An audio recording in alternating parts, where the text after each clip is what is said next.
Nous allons ce soir entendre, par sa grâce, chers amis, 20 versets sublimes qui nous parlent essentiellement du lâcher-prise. Et lorsque Sri Ramana Maharshi parle du lâcher-prise, nous montons très très haut jusqu'au sommet de la montagne Arunachala. Et là, nous devenons un avec ce qui est. Ou plus exactement, nous nous rappelons que nous avons toujours été cela.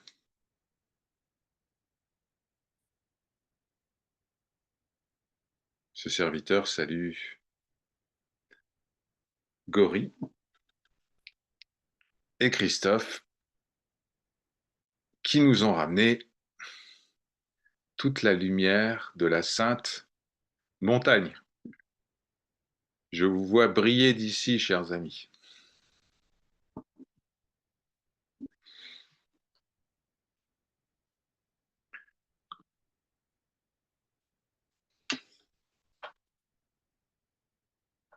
Verset 342. Diverses religions enseignent des principes différents qui ont vu le jour afin de s'adapter aux différents niveaux de maturité des cherchants. Alors, il est sage d'avoir une vision bienveillante à l'égard de toutes les religions qui sont autant de chemins d'accès à la réalité une.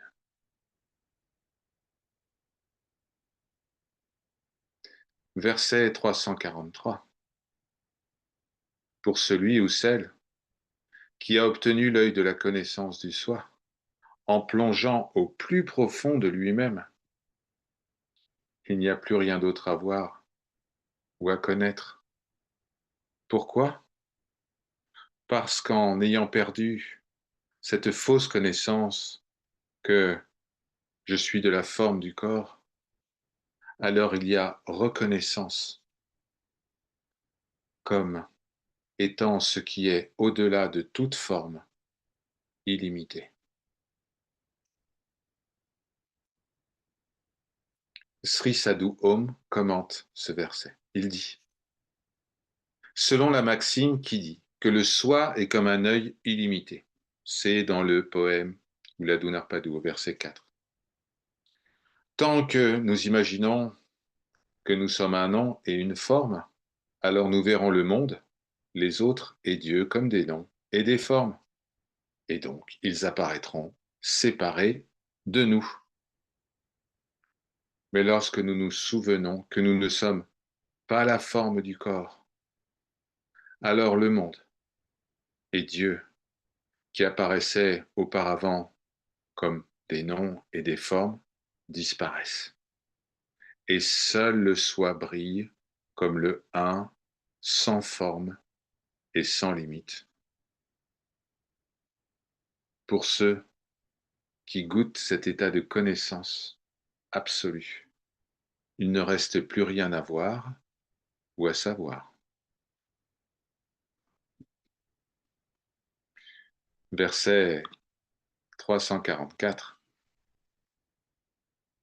Ceux qui ont cherché Dieu dans ce temple mobile appelé parfois le corps, et le voient clairement en eux, sans aucune confusion, eh bien ceux-là le verront briller constamment, partout, dans le temple universel, appelé cosmos, ce cosmos merveilleux. Sri Sadhu Om ajoute un commentaire. Il dit, le Gyani, le connaissant du soi, verra le Seigneur dans toutes les représentations, installé dans tous les temples, dans toutes les églises, partout. Verset 345. Pour ceux qui ont connu sans illusion la vérité du Seigneur, comment il réside et brille en tant que je suis dans tous les cœurs. Alors, même un ver de terre qui est habituellement rejeté par les autres, eh bien le ver de terre brillera comme étant la manifestation de la présence bien-aimée du Seigneur suprême. Tout est le Seigneur, puisqu'il n'y a que lui. Verset 346. Pour ceux qui brillent en tant que soi, en tant que pure grâce, pour ceux dont l'esprit, le mental, est mort, alors tout et chaque lieu se révélera suprêmement heureux dans leur vision divine. Ils ne voient que l'être conscience, et seulement cela. Partout.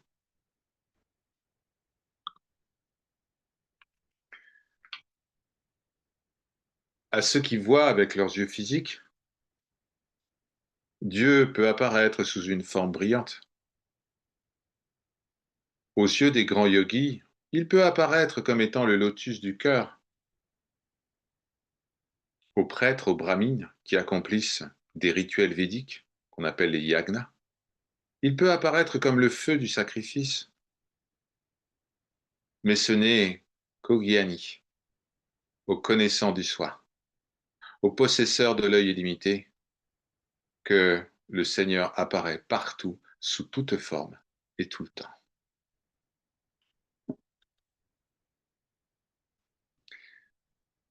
Verset 348. Demeurant simplement comme l'œil, espace de la conscience, chit, ambara, en ayant annihilé l'idée que je suis de la forme du corps, et en ayant perdu toute forme de jugement, de concept, le gyani, le connaissant du soi, voit le Seigneur clairement, puisque le Seigneur n'est autre que lui-même.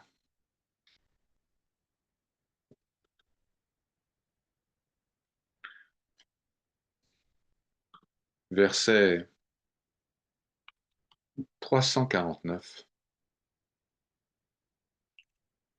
Lorsqu'on ne cherche plus à interpréter ce qui est vu, entendu, senti, touché ou goûté, lorsque toute forme de conception mentale sont supprimées, et lorsqu'on est établi de manière inébranlable en tant que soi dans le cœur, alors la connaissance qui brille dans cet état est appelée Dieu, Shiva.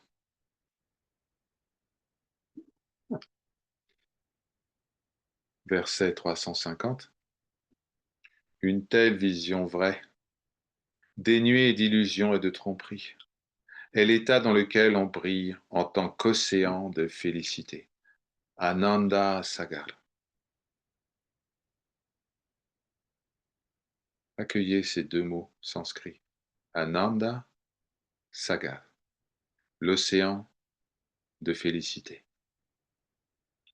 C'est un des autres noms de la sainte montagne Arunachala. Elle est appelée Ananda Sagar.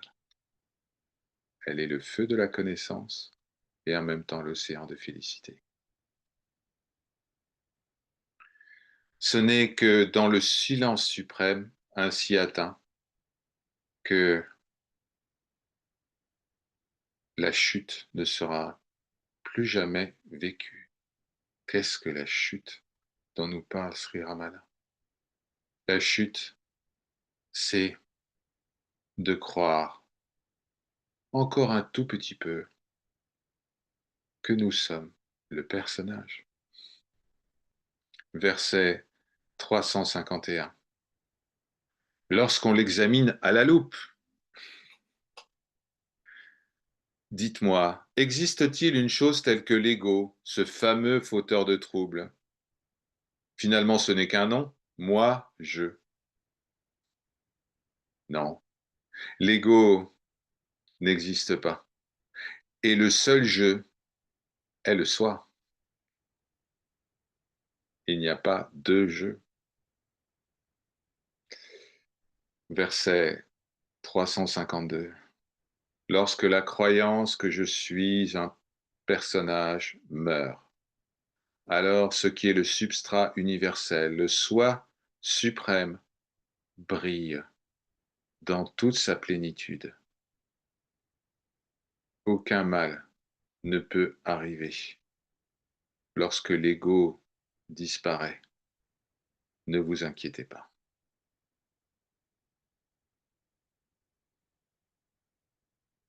Verset 353. Ceux qui ont sacrifié leur mental en offrande à Shiva dans le feu ardent de la connaissance suprême, eh bien ceux-là sont Shiva lui-même. Sachant cela, imitons-les, accomplissons nous aussi ce sacrifice, afin de nous rappeler que nous sommes Nirguna Shiva, que nous sommes le Shiva, sans attribut, sans qualificatif, Bholenath, le Seigneur innocent, pur et simple.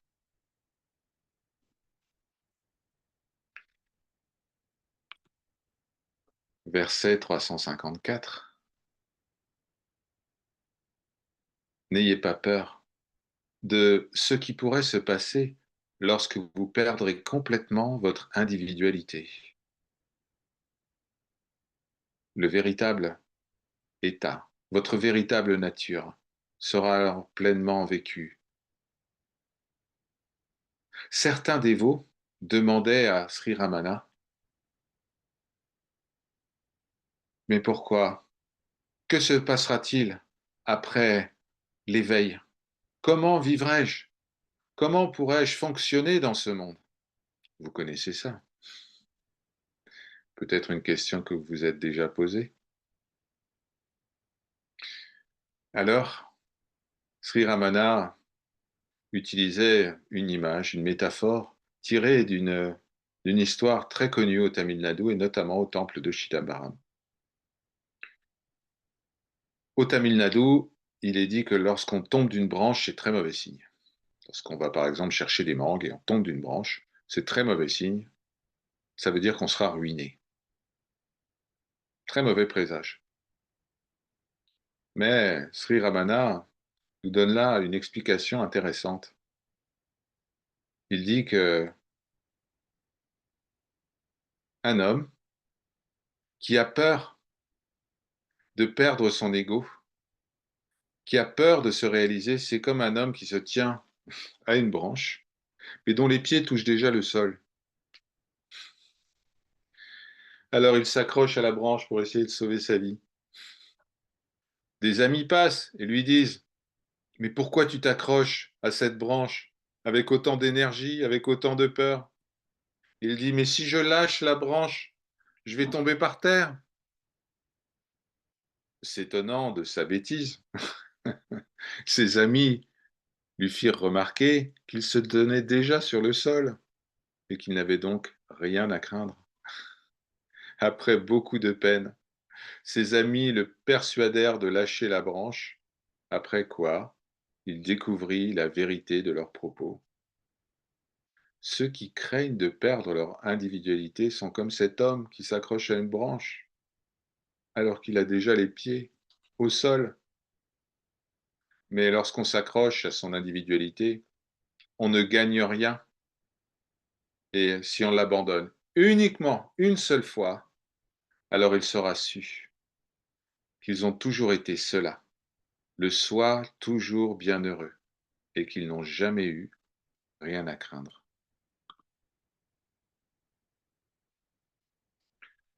Verset 355.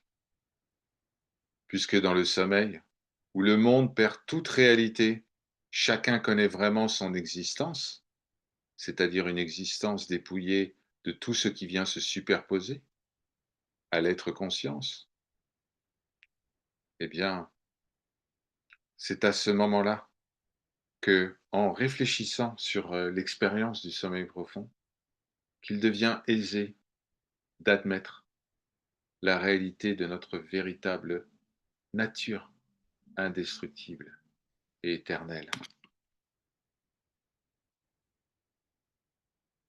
Verset 356.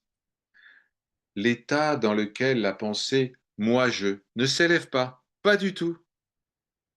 C'est cela l'état de je suis Brahman. La fin du je, du mien, du mon, du mais, la fin des pronoms personnels et des possessifs. Verset 357. Si nous y pensons, l'état où il n'y a plus de moi-je est notre véritable nature, dans lequel l'inertie liée à la croyance que je suis un corps physique, etc., est complètement supprimée. Ne survit-on pas à la perte de l'individualité dans le sommeil sans en être affecté? Rappelez-vous de cela, en demeurant dans l'état de sommeil éveillé, ce que la tradition védique appelle le Jagrat Sushupti, l'état de sommeil éveillé.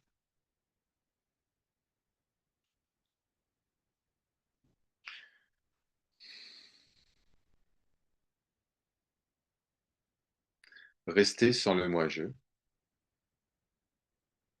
c'est l'état de bonheur, de paix. Shivoham, je suis Shiva. Savoir que cet état est appelé Kevalya, c'est-à-dire non-duel, un état glorifié comme étant la pure transcendance vis-à-vis de toute forme de naissance et de mort. C'était le verset 356.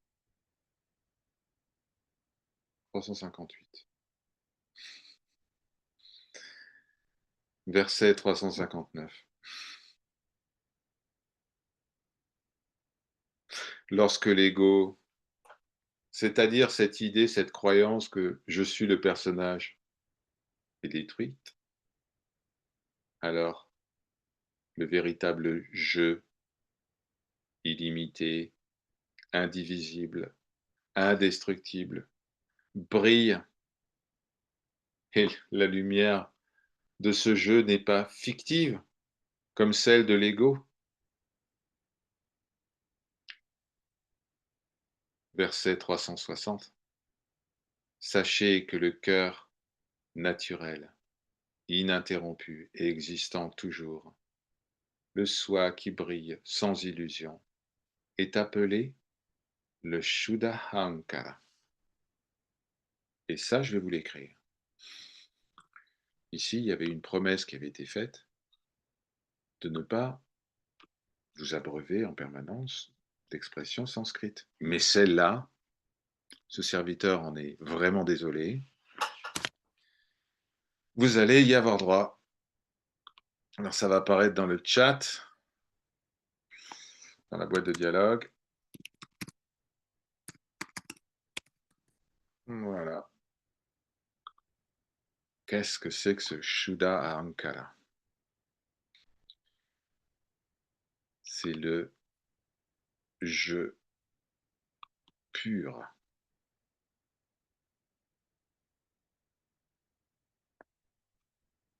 Le je véritable.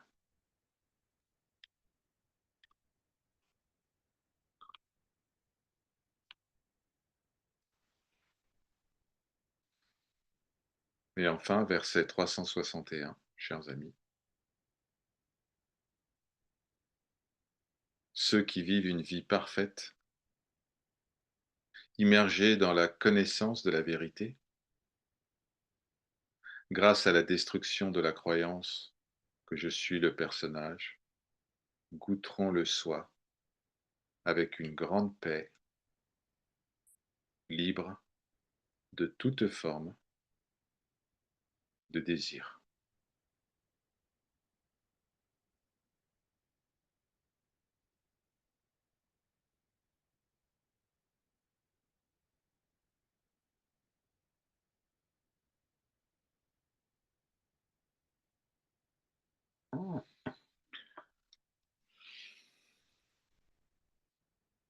Hari Om Tat Sat. Ceci est parole de vérité. Om Namo Bhagavate Shri Shiva Arunachala Ramanaya. Nous nous prosternons devant le Seigneur, manifesté sous la forme de la sainte montagne Arunachala, la bien-aimée.